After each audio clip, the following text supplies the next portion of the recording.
No centro pulsante de São Paulo, milhares de corações disparam em sincronia atrás do mesmo objetivo: a glória. A épica corrida de São Silvestre convoca apenas os destemidos e a largada está cada vez mais perto. 15 quilômetros de muita emoção. Corrida de São Silvestre. Inscrições abertas no site sãosilvestre.com.br. Realização gazetaesportiva.com. Promoção TV Gazeta. A emoção espera por você. Voltamos ao vivo, olha só que maravilha. Começamos aqui, ó, vocês veem aqui o logo atrás da gente, São Silvestre, Corrida para Vitória.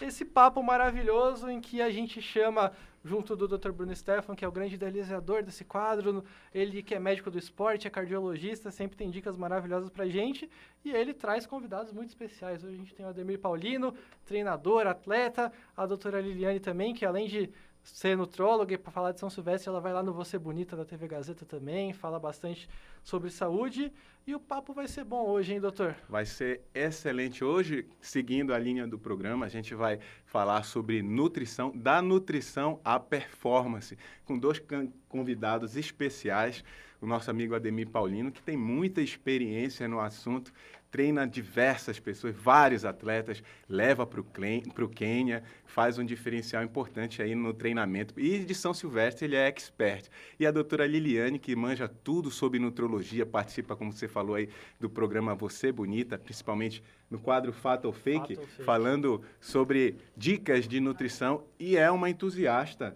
do esporte, gosta de atividade física e tem muito a contribuir sobre o tema de nutrição. Hoje vai ser legal. Hoje vai ser legal. Vai ser demais. Que nós estamos juntos também num outro quadro do Você Bonita, que é o Transformando Vidas. Sim, é verdade. Do qual eu acabei de vir ao vivo, estou aqui com Já vocês. chegou? Já veio descendo as escadas, correndo e entrando já no outro programa. Cara, É isso. Segunda-feira é dia de correria por aqui no prédio. E lembrando sempre, nós estamos ao vivo também no Instagram, então um abraço para você que está no nosso Instagram da São Silvestre também, @São_Silvestre. A live todo mundo tá vendo a gente aqui, mas assim, no YouTube você vê a câmera mais posicionada, você vê um quadro um pouco mais fechado. No Instagram são os bastidores, você vai ver o nosso estúdio ampliado, tem umas imagens aqui mais em cima que só você que está no Instagram vai vendo. Então são lives diferentes, você escolhe a sua. O importante é você mandar a sua pergunta, seja no chat do YouTube ou no Instagram. A gente vai repassar aqui para os nossos queridos especialistas. E vamos lá, doutor, então bora para essa conversa. O doutor já mandou várias perguntas.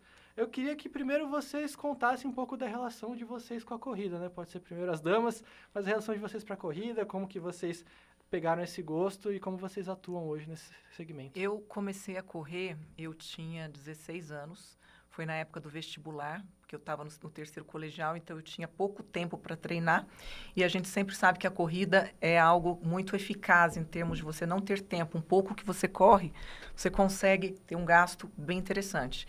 E depois, na faculdade, quando tinha intermédio, também eu corria para competir, cheguei a ganhar algumas vezes. Porém, com o passar do tempo, eu tive que, vou dizer que eu deixei latente essa paixão, que na verdade ela está voltando agora, por conta que surgiram algumas hérnias de disco, não da corrida. Na verdade, eu tenho histórico familiar, eu sou mãe de 3 filhas, eu fiz muito exercício de balé, de muita coisa errada a vida inteira. Acho que muita gente que gosta de academia sempre teve aquela fase que fez muita coisa errada e hoje paga o preço. E aí eu tenho essa questão, que eu já estou aqui conversando com o Dr. Bruno, que ele não sabe, mas ele logo vai ser o meu médico também, porque eu quero desenterrar esse meu sonho da corrida e voltar. Mas eu acompanho muitos pacientes e cada vez que eu atendo um atleta, eu falo, gente, eu preciso voltar para isso. Eu acho que se você não me convencer nesta live de hoje, ninguém vai me convencer mais. Vamos convencer, hein, doutor? Aí vai ser fácil. Estamos com as ferramentas todas aqui presentes. O Ademir Paulino tem toda uma planilha específica para graduação, o atleta amador, o atleta que inicia, que nunca correu, fazer o protocolo certinho de adaptação do treinamento. A doutora Liliane, que ganhou competições na faculdade de corrida. Está tudo aí na memória. Exatamente. E em algum lugar. Em algum lugar. Eu, quando fui competir no universitário, eu fui no vôlei e só perdi. Então, a doutora já está muito melhor que eu. E outro que é um grande vencedor é o próprio Ademir, né? Que, além de ser um atleta, é campeão mundial de aquátlon. Eu tô louco para perguntar para você sobre isso, Ademir, porque campeão mundial de aquatlon, como é que é isso? Que esporte é esse que mistura natação, mistura corrida? E você, Sim, você foi o melhor do mundo nisso? Sim, é o meu principal título, né? Eu fui campeão mundial de aquatlon em 2011, mas até voltando um pouco na questão, a corrida, ela faz parte da minha vida desde criança. Comecei a correr, inclusive, quando eu comecei a correr em 88, estamos falando aí de quantos anos atrás? 35? Exatamente, 35 anos atrás. Eu corri a última São Silvestre, que era feita no período da noite. A largada era às 11 da noite. Então, eu tive essa experiência de poder viver, né? Eu acho que a galera, muitas pessoas que têm essa idade um pouco, né? Tem mais de 40 anos, eu tenho certeza que lembra da São Silvestre no final do ano, tem essa memória afetiva, né, da São Silvestre, a gente comemorando ali o final do ano. Mas você e a São correu ou Silvestre... engatinhou? Em 1988, você correu ou engatinhou a São Silvestre? Eu tinha 10, 11 anos de idade. Naquele momento, não tinha uma questão dessa de idade, né? Hoje tem uma limitação. Tem que ser maior de idade. Exato. Hoje ele correria São Silvestrinha. São Silvestre, vai ter, exato. hein? Vai ter. E aí, desde então, nunca parei. Eu comecei com a corrida, e aí depois comecei a nadar, fiz triatlon durante um bom tempo, mas as minhas modalidades que acabaram sendo as minhas modalidades melhores eram a natação e a corrida. E eu, durante muito tempo, me treinei para aquatlon, que é uma modalidade que mistura a corrida e a natação. E, enfim, fui campeão mundial em 2011, fui vice-campeão em 2014, foram meus principais títulos e sempre também trabalhando com pessoas. Eu tenho assessoria desde 2001, hoje eu treino aproximadamente 600 alunos pelo Brasil, né? E, bom, a São Silvestre é uma das provas que acontecem todos os anos e é uma das provas também que a gente sempre tem. Pra gente, quem sabe a gente consiga até fazer alguma coisa com você. Mas vamos lá, doutor. Eu vou primeiro partir uma pergunta que você mandou que eu falei, caramba, eu mesmo quero saber disso. Quem já teve um infarto pode correr a São Silvestre? Essa pergunta é muito comum porque a doença coronariana ela vem cada vez mais sendo comum na faixa etária, principalmente masculina, acima de 40 anos de idade. É importante que se faça um devido check-up cardiológico antes de assumir a responsabilidade de correr uma prova que é bem com uma dificuldade avançada, que é a São Silvestre. Uma pessoa que teve infarto, várias variáveis precisam ser avaliadas. Primeiro, qual é a gravidade das lesões, o que foi feito de tratamento, e precisa também entender que o paciente infartado, ele tem que ter um certo conhecimento da doença, conhecer o seu corpo, ter uma proximidade com o médico. É possível, sim, que um paciente infartado faça uma prova, desde que ele seja muito bem treinado nas condições limitantes da doença dele. E isso dá para ser feito através de um processo chamado reabilitação cardiopulmonar, onde a gente coloca o paciente numa esteira, num teste cardiopulmonar, e através desse exame a gente consegue saber quais são os limiares de segurança de treinamento e educa o paciente em cima dessas condições. Ensina ele a usar o relógio, ensina ele a usar as frequências cardíacas que são salutares à condição dele e dessa forma, com a adaptação, é possível sim que ele possa correr a prova sem problema, desde que se mantenha um devido acompanhamento com o cardiologista. Claro. Eu tenho 2 alunos que, inclusive, eles têm stent e tiveram e que correm, e é o que você falou, é o que o doutor está comentando. Primeiro, nenhuma pessoa pode se aventurar, né, numa prova como essa. E, então, o convite para estar numa prova dessa é o treino. Então, controlando, tendo médico, tendo um educador físico, um treinador para conseguir conduzir, a gente tem ali os limiares que a gente costuma não passar por questão de segurança, né? Acaba que eles correm num ritmo mais devagar, mas conseguem participar das provas de uma maneira... Inclusive, né, atividade física é um excelente treinamento, é uma excelente medicação para o cardiopata. Então, é uma medicação com acesso, que não custa... é diferente de uma medicação que a pessoa precisa comprar na farmácia é uma medicação natural e que vai trazer um resultado a médio e longo prazo que nenhum medicamento pode dar. Exato. Excelente, a atividade física é um melhor remédio para o cardiopata, mas tem que ser feito com orientação. Você sabe que vocês falando dessa forma, e eu estou pensando aqui, eu tenho dois perfis de pacientes. Eu tenho pacientes que já infartaram por conta do estilo de vida, questões genéticas, alimentação, excesso de peso, sedentarismo, estresse, tudo que a gente já sabe.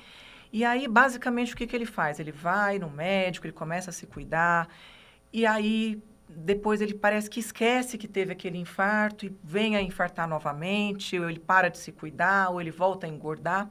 E eu tenho também aquele paciente que entende que quem infartou e voltou tem uma segunda chance. Fala, poxa, minha vida.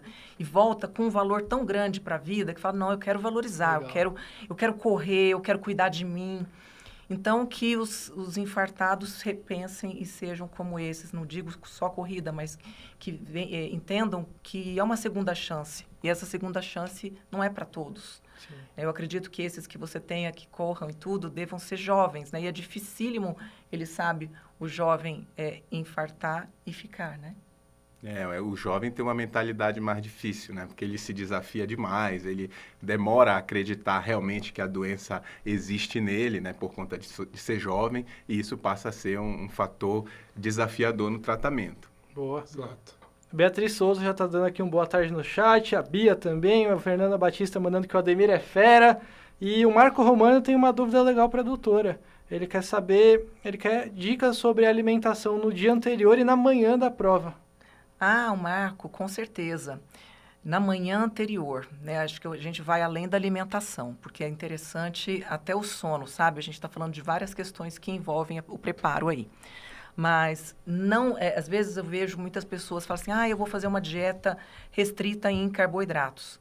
Não pode, porque precisa desse carboidrato. Amanhã, a prova é às 8, né? Chega por volta de 7h30, por aí. Tem que procurar comer por volta de 40 minutos antes da chegada. Carboidratos mesmo, de mais rápida liberação. Pode comer ali tapioca, pode comer aveia, pode comer... evitar o glúten, porque glúten não é bom em qualquer época na vida, né? Seja ali um pãozinho de mandioca. Proteínas leves, de facilidade, se bobear até um suplemento de aminoácidos por conta da digestibilidade. Pouca gordura, porque isso vai lentificar e a gente precisa de uma energia rápida. Isso na manhã que antecede. Meio litro de água antes. Lembrando da hidratação nos pontos de hidratação, tá? E agora é muito importante o armazenamento do carboidrato do dia anterior à prova. Então, à noite, perde aquele medo do macarrão, de preferência um macarrão sem glúten, coma um carboidrato com proteína, né, uma proteína animal interessante no jantar. E por que a gente fala isso? Porque tem pessoas que acham que é o que come só antes. Mas para a corrida a gente precisa de um glicogênio que ele é construído com antecedência. E aí a gente também pode pensar em suplementos, como a palatinose, que ela é muito interessante porque ela tem uma liberação gradual. O gel de carboidrato como uma ferramenta também para intratreino, por volta dos 7,3 quilômetros. Também. Lembrando que a hidratação ela não é somente água, ela é eletrólitos, então, de repente, um hidroeletrolítico ali, né? Um isotônico é importante. Dormir bem. Bebidas alcoólicas, gente, pelo amor de Deus, isso desidrata, isso atrapalha todo o metabolismo, então, geralmente cai, deu um branco, que dia que é? Domingo, né? No sábado é o dia do quê? De sair, de beber. Então, por favor, esse final de semana, segure as pontas. Só depois da prova. Só depois da prova, para comemorar, por conta que a gente sabe de todos os efeitos do álcool, né? De curto e médio prazo. As pessoas acham que comer massa no dia anterior vai resolver o problema de um dia só, né? Mas como ela falou, é toda uma construção, é toda uma rotina que tem que ser feita. Os macronutrientes, eles têm que ser bem obedecidos, com qualidade. Então, na véspera, não é aquela pizza com aquela Não é uma cantina gordura, não é italiana aquela que já- massa de pizza, não. É um purê de o- batata doce. É um carboidrato de baixo índice glicêmico para formar aquele depósito de glicogênio e de manhã estar repleto ali para poder usar nessa prova, que é uma prova que com certeza vai demandar de muita energia. Você pega bastante no pé dos seus alunos com isso, Ademir? A gente tem o famoso jantar de massas, né? Ah, legal. Então, para essas provas, as provas principais, a gente acaba que a galera também fica nervosa, pré-prova, né? É algo importante, né? Você correr uma prova dessa. E aí a gente marca esse jantar de massas. Então, é o que eles estão, os doutores estão falando para nós, que é esse carboidrato, é a hidratação, não só no dia anterior, mas a semana, se hidratar bem. Essa questão de conseguir... Hoje, o carboidrato, tem muita gente que demoniza o carboidrato, mas o carboidrato é o macronutriente que traz energia de alta intensidade. Então, é o que a gente geralmente faz e o que a gente indica para a galera. Fala pra galera pegar molho vermelho, evitar molho branco, molho gorduroso, queijos muito amarelos, porque a gente precisa de um carboidrato com uma digestão das proteínas mais fluidas, porque tudo que requer uma digestibilidade mais pesada, como gordura, molho pesado, queijo, aquela pessoa que coloca aquele monte de queijo ralado em cima, não fazer isso. Molho ao sugo, proteína leve, pode sim comer essa massinha, mas moderadamente. Exatamente, isso aí. E a parte mental, Ademir, como que você trabalha isso com seus alunos, em você mesmo, que você também é um atleta, para estar com a cabeça boa, para conseguir, porque imagino que durante a corrida tem um momento que você sente mais, uma maior dificuldade. Como que você trabalha para estar preparado para aguentar os 15 quilômetros ou quantos quilômetros forem a prova que você está correndo? A gente hoje, quando a gente fala de atividade aeróbica e atividade de longa duração, que é a corrida, né? É um esporte que boa parte dele é mental. Então, principalmente a gente falando de atletas amadores que não teve uma preparação, que começaram a praticar muitas vezes adulto, ou que praticaram quando era na adolescência, pararam durante o tempo, praticam agora.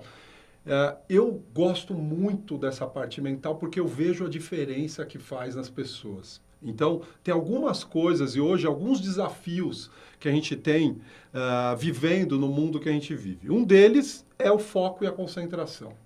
Então, esse é o primeiro. E isso a gente tem que treinar durante os treinos para quando chegar numa corrida igual a São Silvestre, isso já ser algo mais comum. Então, hoje a gente tem muita coisa que tira o nosso foco e a nossa concentração. E então, quando as pessoas saem para correr durante o treinamento, uma das coisas que eu indico é que a pessoa preste atenção aos seus pensamentos e tente estar no momento presente. A corrida, ela pode se tornar uma meditação ativa. Uhum. E aí é onde esses grandes atletas, a gente está vendo a foto aqui desses atletas até bem escolhidas as fotos desses brasileiros que estão aqui, né? Todos eles lendas do esporte. Esses atletas, o que eles têm de força é uma força mental totalmente diferente, de conseguir aguentar aquele nível de esforço por muito tempo. Né? E aí, se eu pudesse dar uma dica rápida para as pessoas, primeiro, tentem, durante o seu treino, observar os seus pensamentos. Quais são os pensamentos que passam na sua cabeça? Alguns pensamentos positivos e negativos, eles vão acontecer. O que não pode é você pegar um pensamento negativo e ficar e convidar ele para sentar e continuar com ele na cabeça. Então, alguns pensamentos, estou muito cansado, não treinei, tenho certa idade. Esses são os pensamentos negativos que todos os corredores acabam tendo. E aí, um treinamento, e o principal treinamento mental, ele passa por você imaginar e fazer uma visualização do que você quer.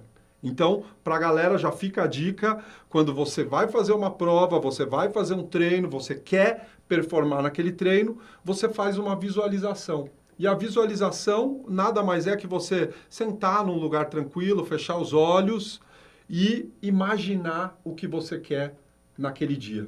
Então, desde a largada, você correndo, as dificuldades que você vai ter e o objetivo aonde você quer chegar.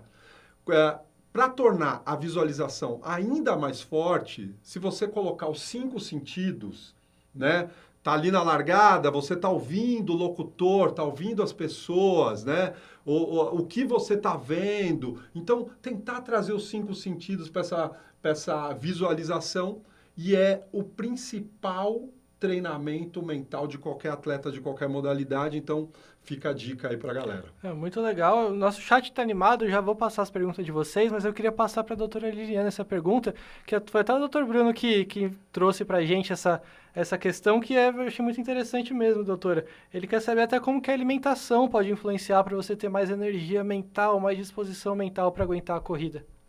Eu falo que o trabalho mental e essa alimentação focada na cognição, no foco, no raciocínio, não é só... diferente do que a gente está falando de macronutrientes para correr no dia, é uma alimentação que ela tem que vir vindo, fazendo parte da vida, assim como os treinamentos de visualização. Então, a gente sabe, por exemplo, que os alimentos ricos em ômega 3, como alguns peixes, o ômega 3, principalmente a fração DHA, ela ajuda muito a parte de foco, a parte cognitiva, a memória. Então, a gente pode tanto suplementar o ômega 3, como incluir na dieta desse corredor os alimentos ricos em ômega 3. De suplementos ainda, já saiu agora um recente estudo mostrando a creatina como um alimento fantástico para a parte de foco, concentração, memória e cognição. Então, ele pode ser vindo também suplementado, e inclusive no dia. O Brain Factor é um ativo que eu indico para muitos pacientes, corredores ou não, porque ele é um ativo natural, derivado de uma proteína da seda, e ele também tem uma ação parecida com essas medicações que a gente chama de smart drugs. Alimentos ricos em triptofano, porque o triptofano vai formar serotonina, então eu estou falando de laticínios magros, eu estou falando de cereais integrais. A gente precisa de triptofano para formar os nossos neurotransmissores que vão nos dar a calma, a paciência, a resiliência. Então, é importante esse tipo de alimento. Cuidar do intestino, porque o intestino e o emocional, o intestino e cognitivo, o intestino e foco é um eixo que a gente precisa sempre. Então, alimentos ricos em fibras, muitas vezes probióticos na forma de alimento, como kefir, iogurte, ou mesmo na forma de suplemento, que hoje também é super simples da gente suplementar. A combinação dos macronutrientes corretas. Existe um conceito chamado dieta do ponto Z, onde você coloca um equilíbrio de proteínas, carboidratos e gorduras. E esse não é o critério que a gente usa para a dieta do dia, mas é um critério que a gente usa de dieta na vida, que é para você controlar os níveis inflamatórios, o nível de insulina, de marcadores inflamatórios do nosso corpo, que eles por si já fazem uma perda sensorial, lesam neurônios. Então, a correção desses macronutrientes, hidratação, sem dúvida.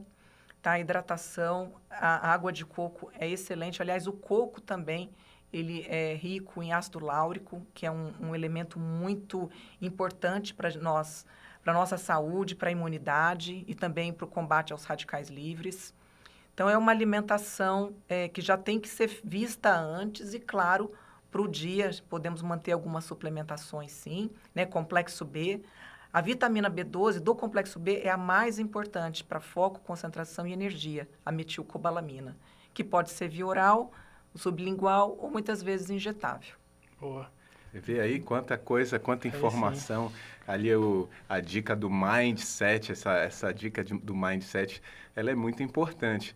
E o exercício, ele traz um aprendizado para a vida, porque à medida que você vai trafegando nas dificuldades que o exercício traz, você consegue projetar isso para a sua vida e pôr em prática. Então, quando você treina uma planilha de corrida, você vai experimentar e vai trafegar por dificuldades progressivas. E aí você vai ter que ter a questão do que ele falou aí, do conhecer o corpo, se cansou, fadigou, eu tenho que usar uma energia agora que não é só física, é uma energia mental.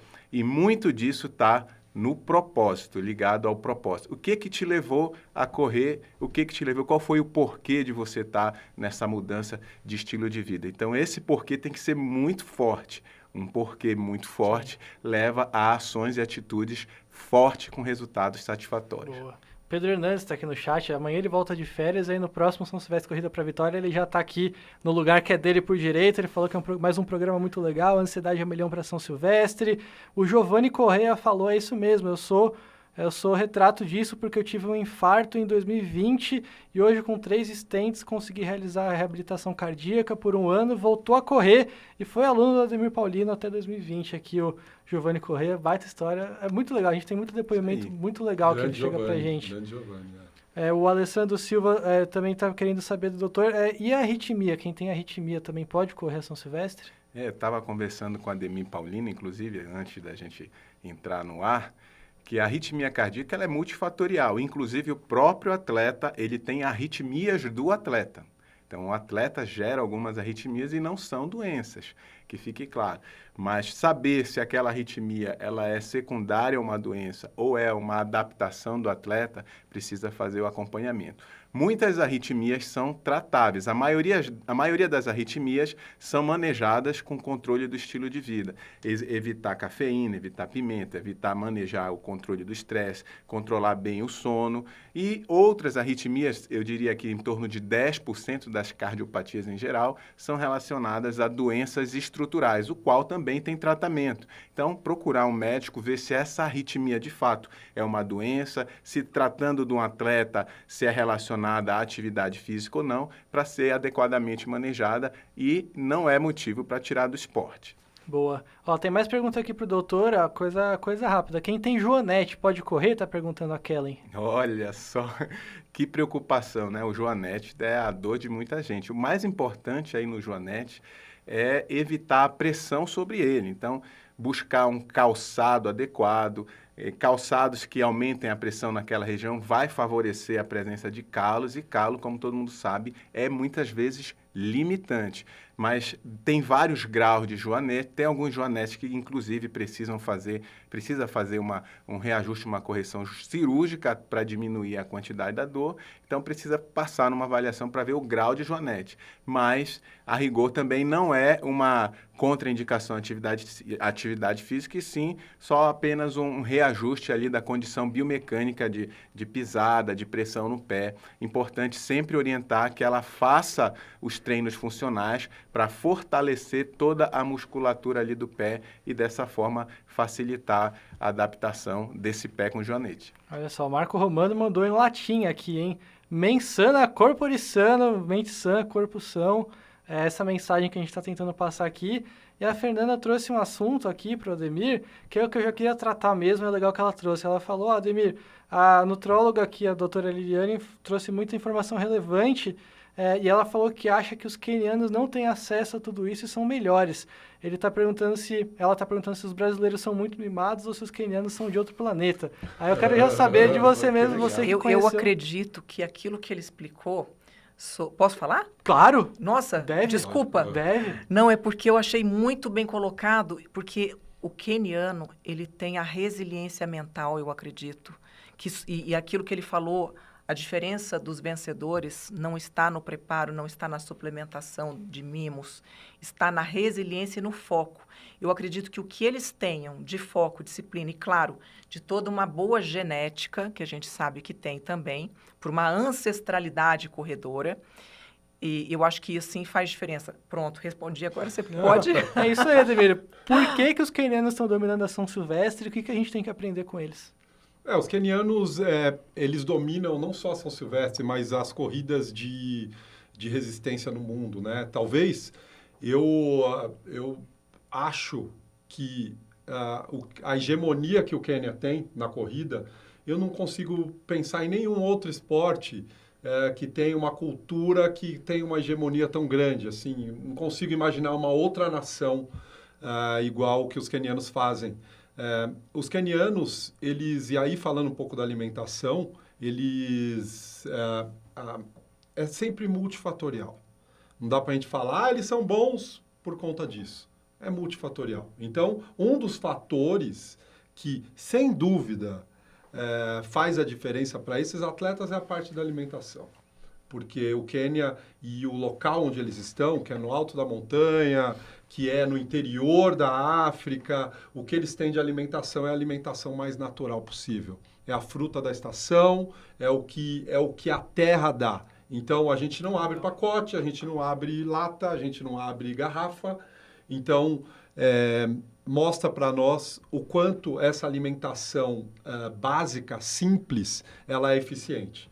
Então, isso, sim, os atletas lá, eles têm como diferencial. E aí, quando a gente fala de uma maneira mais macro, qual que é o diferencial desses atletas? Alimentação é a parte de resistência e a parte de mentalidade, sem dúvida é outro, porque é um lugar extremamente pobre, é uma região que vive se deslocando por muitos quilômetros há gerações e gerações e gerações.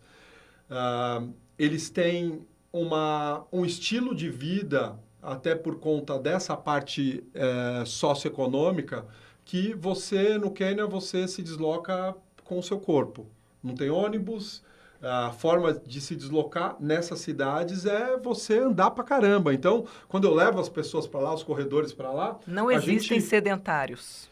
Não tem como, né? A não ser que você fique... Até porque, assim, dentro dessa cultura, doutora, eles têm ali... Ou eles são corredores, ou eles são agricultores. Então, a gente sabe o que o agricultor faz, né? Como esses caras são ativos pela própria atividade do dia a dia. Então, para você se deslocar lá é com o seu corpo. Então, os corredores, né? Os brasileiros amadores que a gente foi algumas vezes... a gente sai para correr de manhã, a gente volta e aí durante o dia, vamos em tal lugar, vamos andando. Vamos em outro lugar, vamos andando. Então, você tem uma atividade muito maior. E aí tem a questão cultural também, que faz muita diferença. A gente está falando de uma tribo e é importante que as pessoas saibam que todos os quenianos, eles saem de uma tribo só. Então, o Quênia é um país relativamente grande dentro da África, que tem 28 tribos, e a tribo dos corredores é a tribo dos Calendis, que são esse povo muito antigo, que está no alto da montanha há muito tempo, e no alto da montanha eu estou dizendo que eles estão a 2.400 de altitude, que é algo que facilita muito a parte da oxigenação, enfim. A gente chega lá para treinar, os primeiros treinos são extremamente duros, a gente chega lá, corre 5 km, parece que correu 20. Então, tem um tempo de adaptação também, e eles estão treinando nessas condições. E aí, tudo isso somado, tem aí uma coisa da cultura que vai se formando. Então, você imagina, hoje, um brasileiro, para ir para uma maratona nas Olimpíadas, ele precisa fazer 2 horas e 8 minutos. Para conseguir o índice olímpico para estar nos Jogos Olímpicos. No Quênia, menos de 2:08, esse dado eu peguei agora, que a gente vai utilizar numa outra coisa que a gente está fazendo, tem 900 atletas. 900 atletas que têm índice olímpico para ir para uma Olimpíada. Já era uma competição interna absurda. A competição, primeiro, é interna. Você imagina, dentro desses 900, para as Olimpíadas podem 3, para você levar 3. Então, é uma cultura que foi se formando e o nível foi aumentando e hoje é isso. E o último ponto, que também é tão importante quanto os outros, é o treino em grupo. Eles levaram da cultura deles, que é, num lugar que é pobre, as pessoas precisam se ajudar. Não dá para você entrar na sua casa e fechar a porta.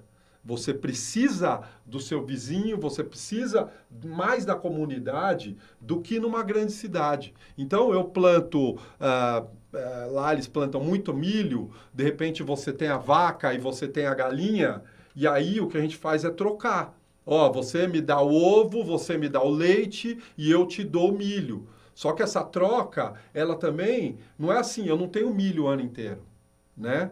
Então, você precisa confiar que eu vou dar para você. Então, a cultura que se forma dentro de uma sociedade que é pobre e que vive ainda de uma maneira de troca, ainda dessa maneira coletiva, o coletivo é muito mais alto do que o individual. Porque, de novo, se você é uma pessoa egoísta, você, de repente, mata a sua família. Porque você precisa dos outros. E eles levaram essa coletividade para dentro do esporte. Então, quando eles saem para treinar, eles saem naqueles grupos gigantescos de 100, 150, 200 atletas e todo mundo treinando junto. Você imagina um atleta brasileiro aqui, correndo sozinho na cidade dele, e imagina um grupo de 200, 300 atletas com nível melhor do que o seu, correndo juntos. Então, não é mimimi dos brasileiros, é toda uma cultura e tudo, a explicação vem toda em cima desses fatores, né, que faz parte desses atletas tão incríveis como os quenianos. Você sabe que ele foi falando, eu fui pensando nas Blue Zones, né? Porque muito do que ele falou, porque a gente estava esses dias conversando sobre, inclusive até está numa série bem interessante, né, da Netflix. Eu vi dessas Blue Zones. E um dos locais que é o lugar da América Central, que também é extremamente a população mais pobre, e para a gente ver como é que é um paradoxo, não é necessariamente proporcional à distribuição de renda com acesso a melhores condições de saúde. Mas, assim, você foi falando, né, do propósito, de estar junto, de pessoas que se ajudam, do coletivo, a alimentação simples, básica, era tudo que estava lá. Exato. Eu só não sei a expectativa de vida. Essa longevidade, essa questão da longevidade, expectativa de vida, eu também não sei. O que eu posso te falar, assim, de observação é que eu vi poucas pessoas de terceira idade. Sabe? Aí não dá para... Acaba que é uma visualização, uma coisa... Saberemos em breve isso aí. Mas uma coisa interessante que ele falou, que um esporte, quando a gente fala de desempenho, você tem que aliar a genética, o biotipo que a pessoa apresenta e o esporte. Você tem que casar isso tudo. E o que ele falou, o queniano ele já tem uma estatura por genética favorável à corrida. Ele já tem um ambiente para praticar a corrida e as adversidades, o qual a altitude ele enfrenta, já faz com que hajam alterações do ponto de vista cardiocirculatório que favoreçam a corrida. E existe a cultura que é defendida ali. Qual que é a chance dele se dar bem, dele levar a família dele para sair da pobreza? É através da corrida. Então, quando ele junta todos esses atributos, aí você consegue formar vários atletas. Então, é a conjunção de todos esses fatores. O Brasil já foi o país do futebol. Nós já crescemos jogando futebol, nós já crescemos preparando os nossos meninos jogando futebol. Espero que em breve a gente continue sendo o país do futebol. Mas toda essa questão cultural que a gente viveu muito tempo e por muito tempo fomos a hegemonia no futebol, a gente foi perdendo porque essa cultura foi se passando para os outros países e foram sendo atribuídas esses outros valores em outros países. Mas muito do que ele falou está ligado a essa junção da genética, da cultura, do ambiente e do propósito. Só para a gente ter a informação completa aqui, segundo o site do Senado Brasileiro, hein, a expectativa de vida no Quênia é de 49 anos, então realmente a galera não... Mas está muito relacionado também à condição social, sim, né? Sim, eu acho que tem